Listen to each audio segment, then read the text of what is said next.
Well, let's now talk to political journalist and author Gearoid O Colmain, who joins us from Paris this evening. Thanks very much for joining us again on RT International. You're in the French capital. What's the mood and atmosphere in the city right now?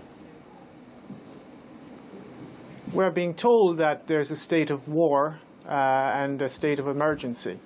We've had this before. We had this in January, and for several weeks we had non-stop sirens and non-stop chatter on the radio about the threat from radical Islam and terrorist groups and so on.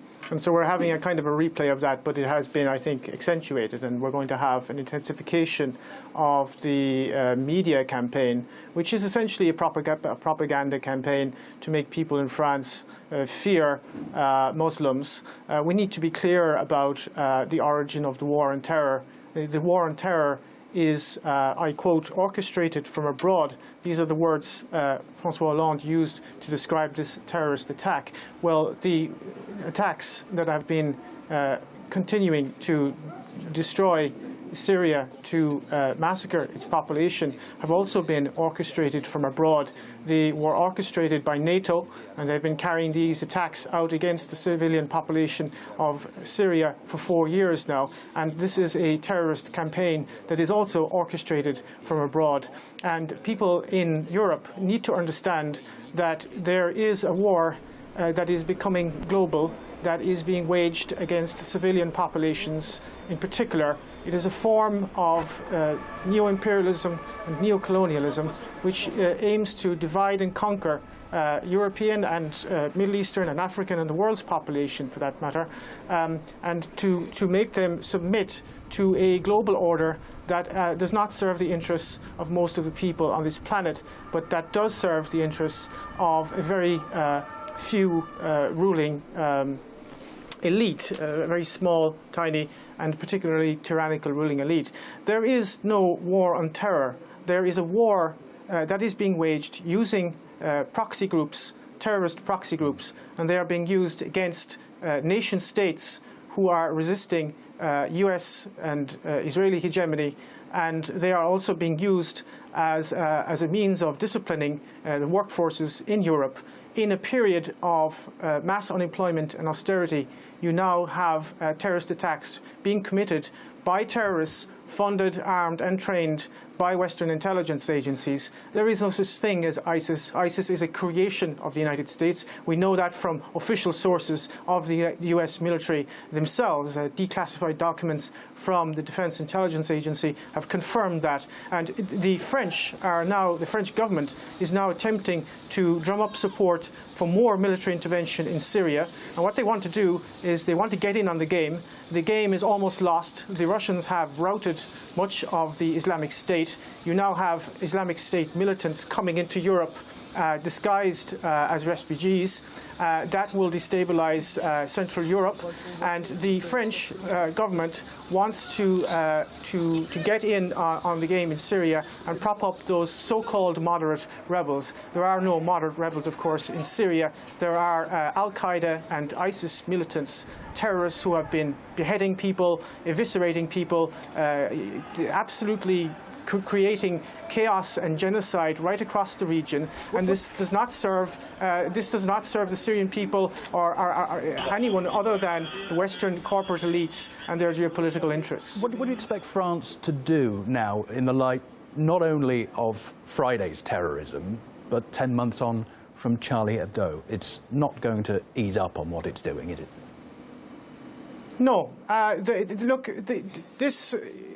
Much depends on how the French public will react. If they will, we are being bombarded now with a media propaganda campaign. There's this non-stop talk where we're told not to go out in the street. We're supposed to be fearful and keep quiet and so on. I think there is going to be a campaign against dissidents in France. They're very worried about the new media that has emerged in recent years, and they are very worried worried about the alternative media. So I think there you will see, we saw this actually after the attacks in January, you will see a conflation of terrorism and dissidents. So one of the tools which the mass media uses to discredit any kind of rational questioning of the established order, and particularly the war on terrorism, is to deride those who would question the war on terrorism as conspiracy theorists. And I think you're going to see a crackdown on so-called conspiracy theorists and websites that actually publish rational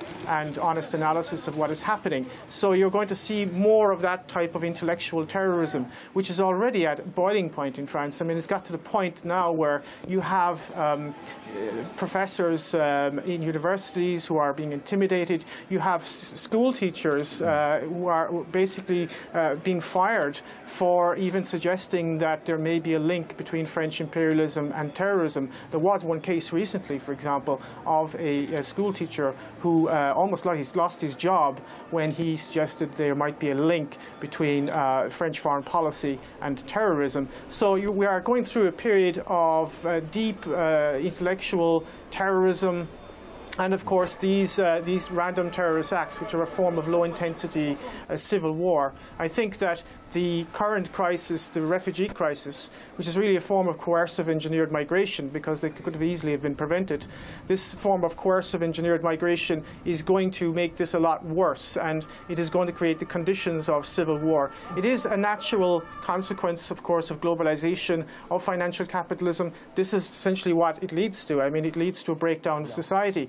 And the only way in which they can kind of keep everybody down is by a policy of divide and conquer. So you're going to see a situation where you've got very much a Wahhabized working class in France. They're being Wahhabized by the allies of the French political elite, the Saudis and the Qataris. They're building Wahhabite mosques all over the place. And that is going to Wahhabize the youth, and they're going to be then used as pawns, if you like, in much bigger geopolitical wars, proxy wars against Russia, proxy wars against Iran in the Middle East, and so on.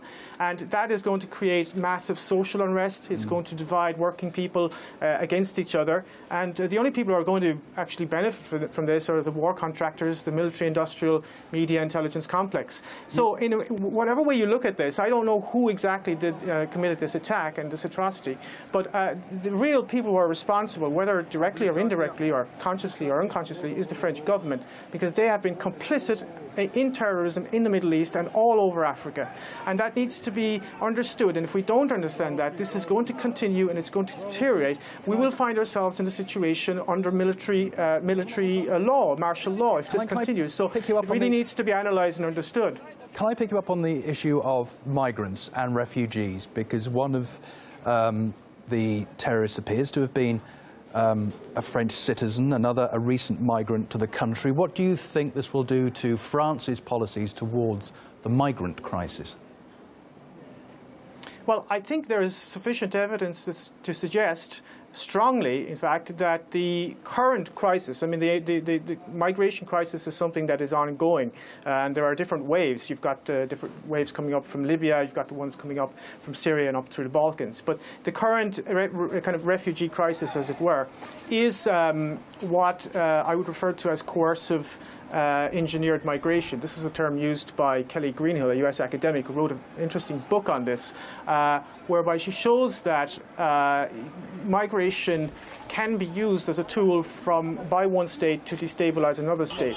In this case, it's definitely being used by the United States and Turkey to destabilize the Balkans, Mitteleuropa, which would be Hungary, and of course Germany. And the geostrategic reasons of this are basically go back to classical geopolitics, which is Halford Mackinder's theory of dividing the world island. That is to say, you divide the Eurasian Peninsula from the Baltic Sea to the Black Sea. You create an intermarium there so that you prevent German and Russian unity. And that is why Germany essentially is being kind of overrun with people who are themselves victims of globalization, but they are now being instrumentalized and used as weapons of globalization. And this is one of the key contemporary strategies of US imperialism. You use the consequences of globalization as further tools to further globalization. And I think there is no policy in Europe to to control immigration or anything like that. I think that the key question here is not actually controlling immigration. The key question is stopping this geopolitical destabilization of Europe. And some countries are attempting to do that. Hungary is attempting to do that. Bulgaria is attempting to a certain extent to do that. In other words, trying to find out who's an actual refugee and who isn't. They're prioritizing women and children, for example, in Hungary. That's a rational approach. But of course, Viktor Orban of Hungary is being demonized by the European Union for his insistence on implementing the laws of the European Union and of the Hungarian nation state. Here, you're in a situation where the French government is totally subordinate to US dictates. This is a country that has been completely taken over by US imperialism, just as Germany. And France doesn't really have a foreign policy. It does whatever Washington tells it to do. OK, it's always good to get your thoughts on this. Gearoid O Colmain, thanks very much for joining us from Paris this Saturday evening.